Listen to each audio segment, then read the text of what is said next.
Saudara, 3 anggota TNI Angkatan Darat, salah satunya berpangkat kolonel, terlibat kecelakaan. Bukannya membawa ke rumah sakit, mereka justru membuang korban ke Sungai Serayu di Jawa Tengah. Apa motif para tersangka? Kita akan berbincang dengan anggota Komisi 1 DPR RI, Effendi Simbolon, serta pakar psikologi forensik Reza Indragiri. Selamat malam, Bapak-Bapak, sehat selalu. Selamat malam, Iya. salam Iya. sehat, salam tahun baru. Selamat tahun baru juga, Bung Effendi. Bung Effendi, ini apresiasi terhadap TNI Angkatan Darat dan juga TNI ya, yang kemudian mengungkap tuntas meskipun proses hukumnya masih terus berjalan. Nanti kita akan lihat apa yang bisa disampaikan dari kasus ini, Bung Effendi. Ya, tentu kita sangat prihatin, sangat berduka atas meninggalnya 2 remaja yang kita kasihi ya, di mana tanggal 8 Desember tahun lalu terjadi kecelakaan, dan kemudian tanggal 11 baru terkuak, di mana korban dan seterusnya sampai sekarang. Itu yang pertama, kami turut berduka terhadap keluarga korban. Yang kedua, tentu kepada Kepala Staf Angkatan Darat, Jenderal TNI Dudung Abdurrahman yang sangat cepat merespon dan memberi empati kepada keluarga korban, dan itu menunjukkan jiwa kepemimpinan yang sangat kita apresiasi ya. Jadi beliau atas nama institusi meminta maaf kepada keluarga korban, dan itu memberikan rasa ketenangan kepada keluarga korban. Demikian juga Panglima TNI dari Jenderal Andika Perkasa yang memberikan respon cepat terhadap penanganan masalah ini. Nah, saya melihat ini hal yang semua sudah terjadi. Ya. Saya melihat ada yang menarik bagi saya adalah di mana kalau melihat informasi yang kita dapat sejak Kolonel P ini terbangun pada saat mobil yang dikendarai oleh Kopral D ini menabrak, ya, sampai dengan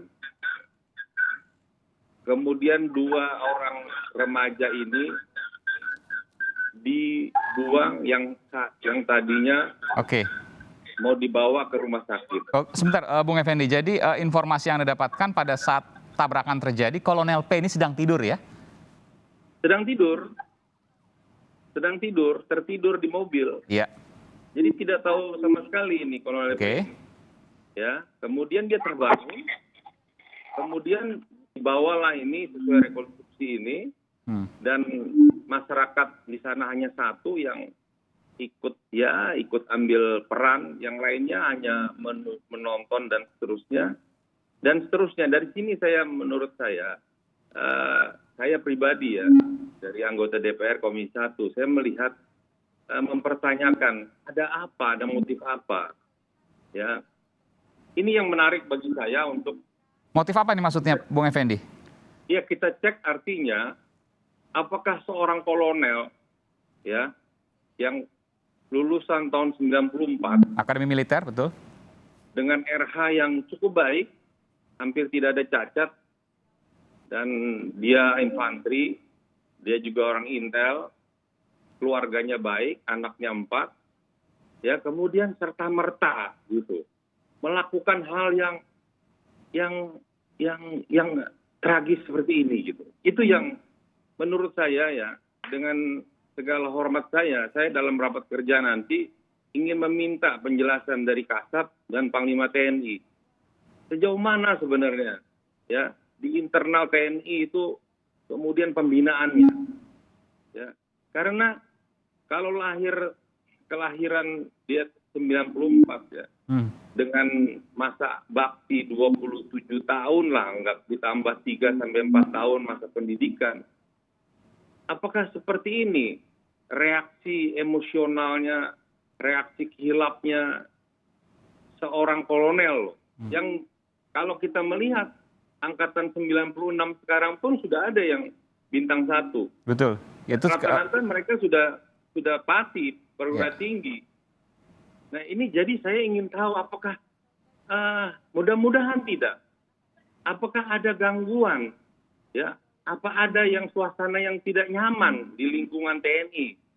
Sehingga begitu hebatnya reaksi seseorang, padahal dia tahu bahwa itu hasil tabrakan dari kecelakaan lalu lintas. Sebentar Bu Fendi, jadi Anda menduga bahwa apa yang dilakukan oleh Kolonel P, karena yang paling tinggi pangkatnya Kolonel P, jadi asumsinya yang menyuruh dan lain sebagainya memerintahkan adalah Kolonel P. Kok bisa sesadis itu? Itu yang menjadi pertanyaan Anda. Ada apa sesungguhnya? Dan Anda melarikan ini kepada karirnya yang bersangkutan? Iya, betul. Kan nggak cuma karir, bisa aja ada keluarga dan lain sebagainya. Iya, makanya karena mereka ini kan perwira aktif, ya, perwira aktif yang masa baktinya masih lama. Betul. Usianya mungkin sekitar 40 akhir atau mungkin awal 50. Ya, jadi bayangkan ini kan menarik karena saya juga 2 tahun yang lalu pernah menemukan di TNI itu di 3 matra ya. Demikian juga di kepolisian. Hampir 1.400 perwira menengah dan perwira tinggi tidak berjabatan. Ya.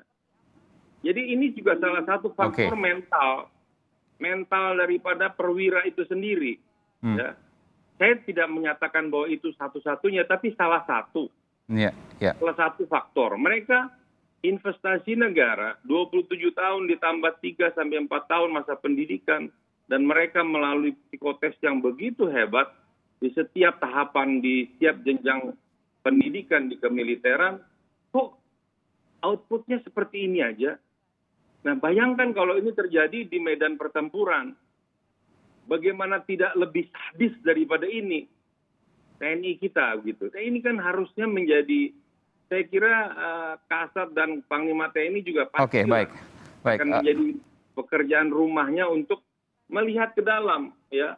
Oke lah, soal masalah proses hukum ini sudah berlapis-lapis didakwakan kepada 3 orang prajurit ini, baik Kolonel P dan 2 kopral ini sudah berlapis-lapis lah. Dan prosesnya saya yakini di TNI, di auditor militer pasti terbuka dan pasti transparan. Tapi masalahnya sekarang, seberapa besar ya peran pembinaan TNI itu sendiri? Kalau kita melihat misalnya yang dilakukan oleh Kolonel P ini di random saja. Ini nanti Mas Reza yang orang psikolog yang melihat, apa perlu diuji ulang semua, dicek psikologinya, ya? Karena kita, mohon maaf, bukan hanya karena COVID saja, mungkin saja tekanan ekonomi, tekanan yang lain. Karena begini, itu kan kejadian tanggal 8.